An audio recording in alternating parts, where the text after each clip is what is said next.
सबैजनालाई नमस्कार।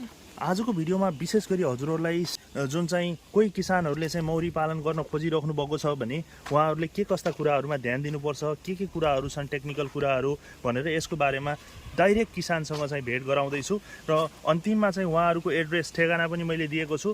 अब चाहिँ हजुरहरूलाई म किसानसँग चाहिँ कुरा गराउने छु है त। र बुवालाई मैले कार्यक्रममा स्वागत गर्न चाहे। बुवाले आफ्नो परिचय भनिदिनुहोस् न हामीलाई।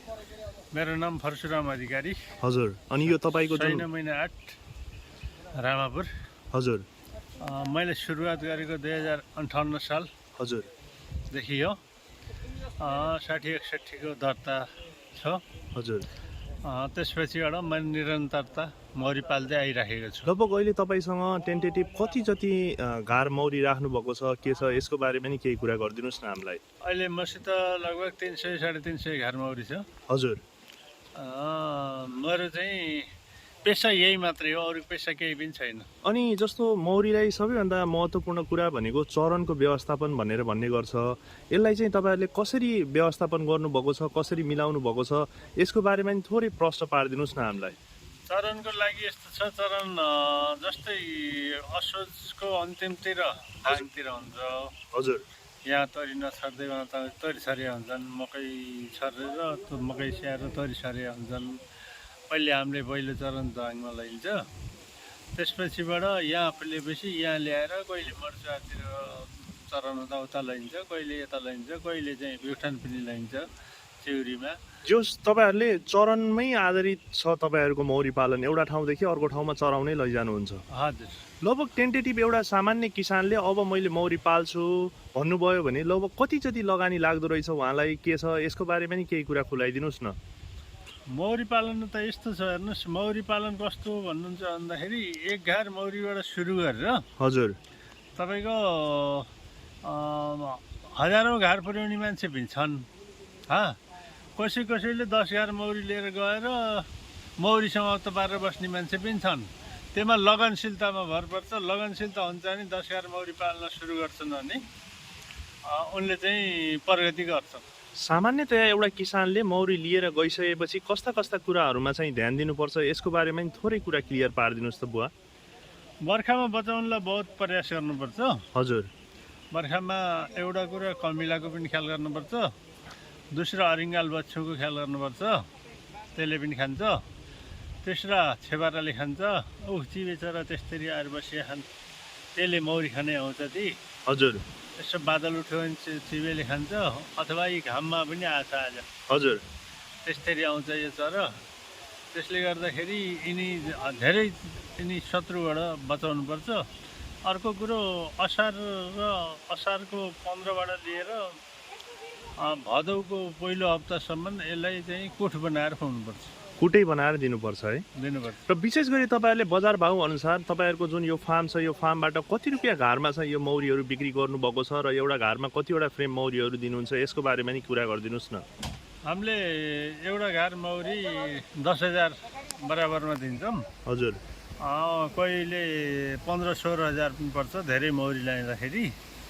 नभएदेखि हामीले 10,000 कमसेकम 10,000बाट माथिमा हामीले बिक्री वितरण गर्ने गर्छ। सामान्यतया जुन हामीले यहाँ देखिरहेका मौरीका घारहरू छन् त्यो एउटा घारबाट सिजनमा कति जति मह एभरेजमा चाहिँ एउटाबाट कति जति सबै कुरा मिलेको कन्डिसनमा कति जति मह चाहिँ निकाल्नुहुन्छ बुवा?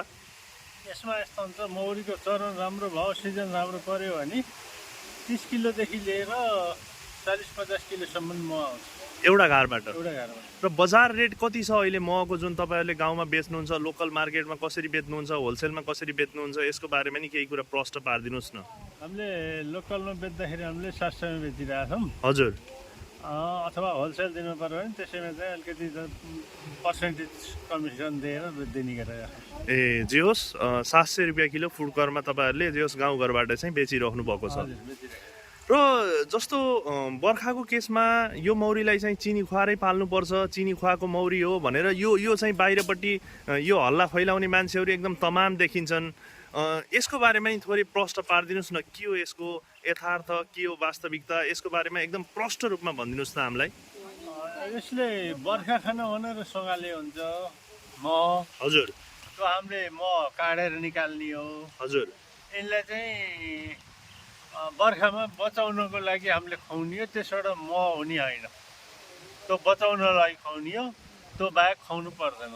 यसको मतलब यो सबै भ्रम फैलाउने मान्छेहरूको चाहिँ काम हो। यो मौरी पाल्ने व्यवसायलाई चाहिँ निरुत्साहित बनाउने काम चाहिँ हो भनेर चाहिँ त्यही हो।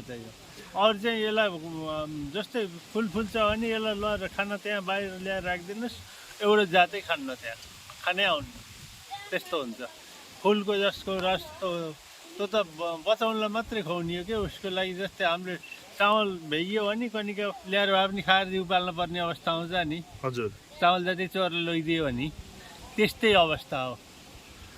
अनि त्यसै गरी जस्तो गर्मीमा चाहिँ यिनीहरूलाई शीतल प्रोभाइड गर्नको लागि के कस्ता कुराहरूमा चाहिँ ध्यान दिनुभएको छ, यसको बारेमा नि केही कुराहरू प्रश्न पारिदिनुहोस् न। गर्मीमा सकेसम्म छारी ठाउँमा राख्ने। हजुर, धेरै जसो पश्चिमतिर घर छ भने पूर्वतिर फर्काएर पूर्व साइडमा राख्यो भने पनि 12 बजीसम्मको घाम मान्छेलाई पनि हितकारी हुन्छ, भिटामिन डी हुन्छ। हजुर, त्यसपछिको घाम चाहिँ नपर्ने गरी मौरी राख्यो भने सबभन्दा राम्रो त्यो हुन्छ। अनि त्यसै गरी जाडो महिनामा पनि मौरीलाई अलिकति ध्यान दिनुपर्ने कुराहरू चाहिँ देखिन्छ, त्यसको बारेमा नि केही कुराहरू गरिदिनुहोस् जाडोमा त। त कुहिरो लागेको बेलामा अलिकति मह काट्दाखेरि आफूले के गर्नुपर्छ भन्दा अलिकति छोडेर काट्नुपर्छ। हजुर, त्यसले गर्दाखेरि मौरी चाहिँ भ्याइने सम्भावना हुँदैन।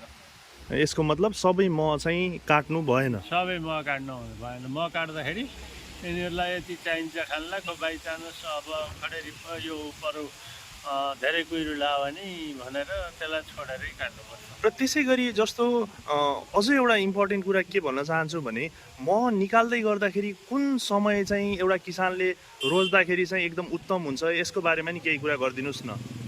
मह निकाल्दा त हामीले त 8 बजे, बिहान 8 बजेबाट लिएर दिउँसो 3-4 बजीसम्मको समय राख्छौँ। त्यसो भए मतलब जुनसुकै समय पनि हामीले निकाल्न सक्छौँ। त्यहाँ बिहान चाँडै बिहान जाडोमा निकाल्नु भएन। जाडोमा 10 बजेबाट, हजुर, गर्मीमा 8 बजेबाट लिएर अब आफूले खट्न सकियो भने भयो।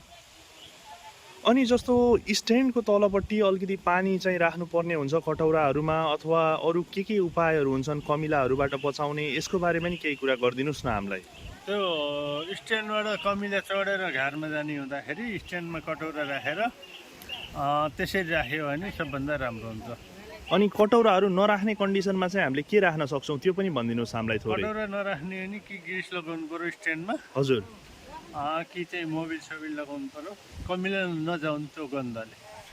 यसको मतलब कोही किसानहरूले तपाईँबाट मह अथवा मौरी खरिद गर्नु पर्यो भने सिधै कुन ठाउँमा चाहिँ आउँदा उपयुक्त हुन्छ, यसको बारेमा नि थोरै जानकारी दिनुहोस् त।